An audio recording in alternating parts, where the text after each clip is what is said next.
हजरत शेख सादी फरमाते हैं कि एक बादशाह ने जब हातिम ताई की बहुत ज्यादा शोहरत सुनी तो उसके दिल में हातिम के लिए हसद और दुश्मनी पैदा हो गई। उसने सोचा कि जब तक हातिम जिंदा है मुझे इज्जत और शोहरत नहीं मिल सकती, खा मैं कितने ही अच्छे काम क्यों ना करूं, लोग हातिम की ही तारीफ करते रहेंगे। बादशाह ने एक चालाक और लड़ाई के तरीके जानने वाले आदमी को बुलाया और उसे हुक्म दिया कि वो हातिम का सर काट कर उसके पास लाए। कराए का यह कातिल अपने तीरों का थैला तीरों से भरकर और तलवार को तेज करके उस जगह पहुंचा जहां हातिम ताई रहता था। इस कराए के कातिल की मुलाकात वहां एक खुश मिजाज, अच्छे अखलाक और अच्छी बातें करने वाले शख्स से हुई। जब उस शख्स को पता चला कि यह आदमी मुसाफिर है तो वो उसे अपने घर ले गया और उसकी बहुत खिदमत और इज्जत की। वो कातिल इस शख्स के अच्छे अखलाक का दीवाना हो गया। अगले दिन जब वो उससे जाने की इजाजत लेने लगा तो उस नेक शख्स ने कहा कि मेरे पास कुछ दिन मजीद ठहरो और मुझे तुम्हारी खिदमत का मौका दो। इस कराए के कातिल के दिल में उस शख्स के लिए बहुत इज्जत पैदा हो चुकी थी। उसने शुक्रिया के साथ कहा कि मैं कुछ दिन मजीद यहाँ रुका,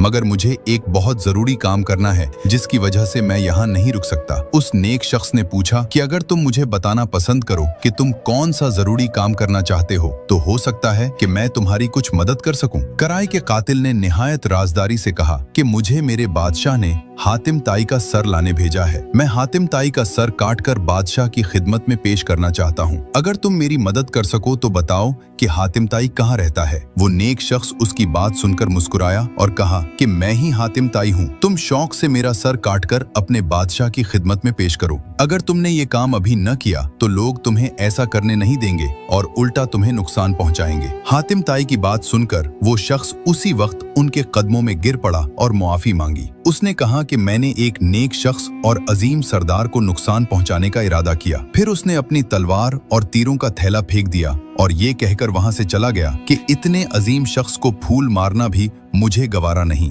जब वो शख्स बादशाह के पास वापस पहुंचा तो बादशाह ने उसे डांटा। फिर जब उस शख्स ने हातिम की नेकी और उसके एहसान का जिक्र किया तो बादशाह के दिल से हसद और दुश्मनी खत्म हो गई और बादशाह ने कहा कि हातिम वाकई तारीफ का हकदार है।